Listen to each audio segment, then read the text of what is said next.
فلما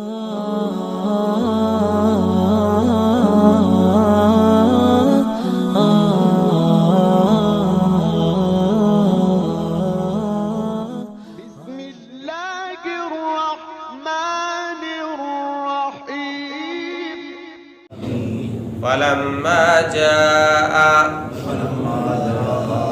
بس جب آئے آل لوط المرسلون لوط علیہ السلام کے گھر بھیجے ہوئے، قال لوط علیہ السلام نے کہا انکم قوم منکرون، بے شک تم کچھ اوپرے لوگ معلوم ہوتے ہو۔ قالوا انہوں نے کہا بل جئناک، نہیں بلکہ ہم آپ کے پاس لائے ہیں، بما كانوا فیہ یمترون، وہ چیز جس میں یہ لوگ جھگڑا کرتے ہیں، وَأَتَيْنَاكَ بِالْحَقِّ، اور ہم لائے ہیں آپ کے پاس سچی بات، وَإِنَّا لَصَادِقُونَ، اور بے شک ہم سچے ہیں۔ فَأَسْرِ بِأَهْلِكَ، بس آپ نکل جائیں اپنے گھر والوں کو لے کر، بِقِطْعٍ مِّنَ اللَّيْلِ، رات کے حصے میں، وَاتَّبِعْ أَدْبَارَهُمْ، اور آپ ان کے پیچھے چلیں، وَلَا يَلْتَفِتْ مِنْكُمْ أَحَدٌ، اور پلٹ کر نہ دیکھے تم میں سے کوئی ایک، وَامْضُوا، اور جاؤ، حَيْثُ تُؤْمَرُونَ، جہاں تمہیں حکم دیا جا رہا ہے، وَقَضَيْنَا إِلَيْهِ، اور ہم نے فیصلہ کیا اس کی طرف، ذَلِكَ الْأَمْرَ، اس بات کا، أَنَّ دَابِرَ هَؤُلَاءِ، کہ ان لوگوں کی جڑ، مقطوع، کاٹی جائے گی، مصبحین، اس حال میں کہ یہ صبح میں ہوں گے، وجاء اہل المدینہ، اور بستی والے آئے، یستبشرون، خوشیاں مناتے ہوئے، قال لوط علیہ السلام نے کہا ان ہؤلاء ضیفی، بے شک یہ میرے مہمان ہیں، فلا تفضحون، بس تم مجھے رسوا نہ کرو، واتقوا اللہ، اور اللہ سے ڈرو، ولا تخزون، اور رسوا نہ کرو۔ قالوا، انہوں نے کہا اولم ننہک، کیا ہم نے آپ کو روکا نہیں تھا، عن العالمین، جہان والوں کی حمایت سے۔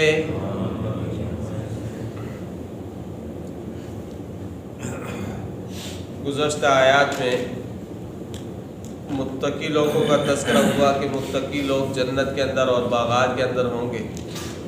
اسی طرح پھر ابراہیم علیہ السلام کے مہمانوں کا تذکرہ تھا، وَنَبِّئْهُمْ عَنْ ضَيْفِ إِبْرَاهِيمَ۔